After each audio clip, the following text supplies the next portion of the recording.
शादाब शम्स जी, एक सवाल ये भी पूछा जा रहा है कि मौलाना ने कहा कि यूपी में डर लगता है, हम बंगाल चलने के लिए, और इसकी चर्चा भी और खूब होती है। तो यूपी से सटे हुए तो और भी प्रदेश हैं, वहां मौलाना साहब क्यों नहीं जाना चाहते? एमपी चले जाएं, बिहार चले जाएं, झारखंड चले जाएं, ओडिशा चले जाएं, दिल्ली चले आए, इनको बंगाली क्यों सूट कर रहा है? शादाब जी। देखिए प्रत्युष भाई, ये सियासी मौलाना है, और मैं बहुत ईमानदारी से इस बात को कह रहा हूं कि इब्तदाई इश्क है रोता है क्या, आगे आगे देखिए होता है क्या। अभी तो यहां से बंगाल की बात की है, बंगाल से बांग्लादेश भी जाने की बात कर सकते हैं, कोई दिक्कत नहीं है।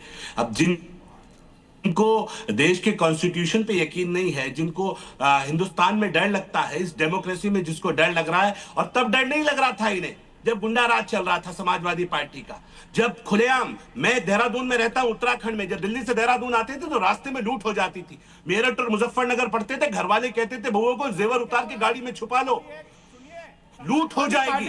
किसका राज था?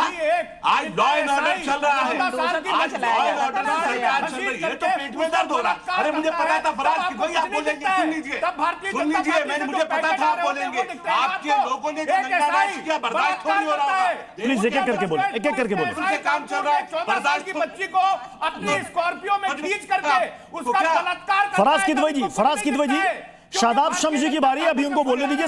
सबकी बातें वो सुन रहे थे, अभी उनकी बारी है। आप खुद जानते हैं, झूठ मत तोड़िए। प्रदेश में क्या हो रहा है? महिला सुरक्षित है कि नहीं है? बीच में डिस्टर्ब मत कीजिए ना, मुझे मालूम था आप बौखलाएंगे। सब सुनने का दम नहीं है समाजवादियों में। अरे कब तक सहारा लोगे? कब तक इन मौलानाओं को भेजोगे अपनी जान बचाने के लिए? दम है तो खुद आओ ना बीच में उतर के। नौटंकी करते हो, घटिया राजनीति करते हो, मुसलमानों को बदनाम करते हो, हमारा शोषण करते हो, कहां जाओगे? अरे राजनीतिक मुसलमानों खुल के कहो, राजनीतिक मुसलमानों खुल के आ जाओ। आप रुपयों के लिए बिक जाते हो, तुम्हारे जैसे लोग। शादाब शम्स तुम्हारे जैसे लोगों को दलाली छोड़ दो, काम अपने आप को मुसलमान कहना छोड़ दो। अगर हक बोलने का दम नहीं है, अगर सच बोलने का दम नहीं है, दलाली छोड़ दो। फराज किदवई जी, अभी बारी शादाब शम्स जी की, उनको अपनी बात पूरी करने दे। फराज किदवई जी, तलवे चाटो। बहुत धन्यवाद। मतलब बौखलाहट देखिए इनकी, ये दलाल है। इन जैसे लोगों ने कौम का बेड़ा गर्क किया। आज जब मुसलमानों को ईमानदारी बराबरी का हक की बात आती है तो इनको अपनी सियासत के लिए, देश को जलाने के लिए लोग तैयार बैठे। कितना नीचे गिरोगे आप लोग? अरे मेरा टर्न है फराज किदवई, मैं बोलने नहीं दूंगा अगर ऐसे डिस्टर्ब करेंगे आप तो। फराज किदवई जी, तुम कितना नीचे गिरोगे, कितना बिकवाओगे कौम को? दलाली खाई तुमने, औकाफ की जमीनों पे कब्जे किए तुमने, खा गए तुम बेच के वक्फ बोर्ड को। किसने बेचा? गरीबों का, यतीमों का हक खाने वाले चंदा चोर तुम्हारी पार्टी में। तुमसे बड़ा दलाल कौन होगा कौम का? चले मैं बाकी मेहमानों का भी रुख कर लेता हूं। फजलुर रहमान साहब, क्या यह नैरेटिव गढ़ने की कोशिश की जा रही है कि इस प्रदेश में, उत्तर प्रदेश में मुसलमान डरा हुआ है, उन पर सबसे ज्यादा ज्यादती होती है, उनके मदरसे, उनकी मस्जिदों को बुलडोजर ढा देता है?